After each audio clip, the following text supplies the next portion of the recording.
الرحیم۔ رسول اللہ صلی اللہ علیہ وسلم کا ارشاد ہے، آدمی چار قسم کے ہیں۔ خاص طور پہ یہ حدیث قرض کے بارے میں ہے۔ فرمائے کہ پہلی قسم کے آدمی وہ ہیں کہ جب ان کے اوپر کسی کا قرضہ ہوتا ہے تو وہ بروقت ادائیگی کرتے ہیں، بالکل اس میں آگے پیچھے نہیں کرتے۔ اور جب ان کا کسی اور پہ قرضہ ہوتا ہے تو اگلے آدمی کو مہلت نہیں دیتے، وہ بھی یہ مطالبہ کرتے ہیں کہ ہمیں بروقت ادا کرو۔ اگر بروقت وہ ادا نہ کرے تو اس کے ساتھ سختی کا معاملہ کرتے ہیں۔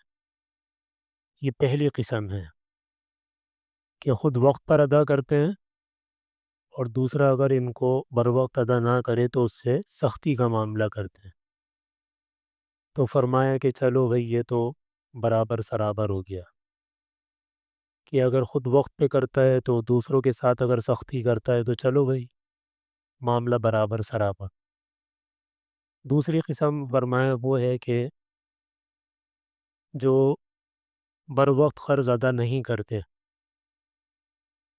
اور اپنے وقت کو آگے پیچھے کر دیتے ہیں، اور جب دوسرے سے معاملہ ہوتا ہے تو اس کو بھی مہلت دے دیتے ہیں، اس کے ساتھ سختی نہیں کرتے۔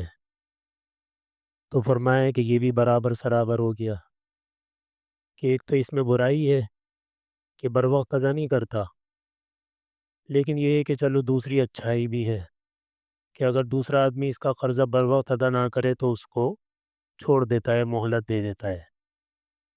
تو فرمایا پہلا بھی برابر سرابر ہو گیا، اس میں ایک اچھائی ہے ایک برائی ہے، اس میں بھی ایک اچھائی ہے ایک برائی ہے۔ یہ فرمایا کہ سب سے بہترین آدمی کون ہے؟ تیسرے نمبر پہ فرمایا سب سے بہترین وہ ہے کہ خود تو بروقت ادا کرے، لیکن جب اس کا قرضہ ادا کرنے میں کوئی دیر کرے تو پھر اس کو مہلت بھی دے دے۔ تو یہ آدمی سب سے بہتر ہے کہ خود بروقت ادا کرتا ہے، اور اگر اس کو کوئی بروقت ادائیگی نہیں کرتا تو اس کو یہ مہلت دے دیتا ہے۔ تو اس میں دونوں طرف سے اچھائی ہے۔ اور چوتھے نمبر پہ فرمایا سب سے بدترین آدمی وہ ہے کہ خود تو بروقت ادا نہیں کرتا، لیکن جب اس کا قرضہ کسی دوسرے پر ہوتا ہے تو پھر اس پہ سختی کرتا ہے کہ مجھے فوراً وقت پہ ادا کرو۔ تو جب اپنا معاملہ آتا ہے تو دیر کرتا ہے، اور جب دوسروں سے لینے کا معاملہ آتا ہے تو پھر اس پہ سختی کرتا ہے کہ نہیں بروقت ادا کرو۔ تو فرمایا یہ سب سے بدترین آدمی ہے۔ تو خیر الناس من ینفع الناس، آپ صلی اللہ علیہ وسلم نے فرمایا کہ سب سے بہترین انسان وہ ہے جو لوگوں کو فائدہ پہنچائے، دنیاوی فائدہ ہو چاہے دین کا فائدہ ہو، دونوں فائدے اس حدیث میں موجود ہیں۔ جو نفع پہنچانے کا ذریعہ بن رہا ہو لوگوں کے لیے، کسی کے لیے نقصان کا، اذیت کا، تکلیف کا، پریشانی کا، مصیبت کا ذریعہ نہیں بنتا، ہر ایک کو اس سے فائدہ ہی پہنچتا ہے، راحت ہی پہنچتی ہے، سکون ہی پہنچتا ہے، چاہے دنیا کا ہو چاہے آخرت کا ہو۔ تو اس لیے اس حدیث کو اپنے دل و دماغ کے اندر بٹھا لیں کہ مجھے سب کے لیے فائدہ پہنچانے والا بننا ہے۔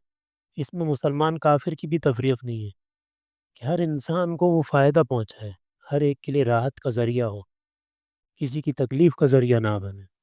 اللہ تعالی ہم سب کو عمل کی توفیق عطا فرمائے۔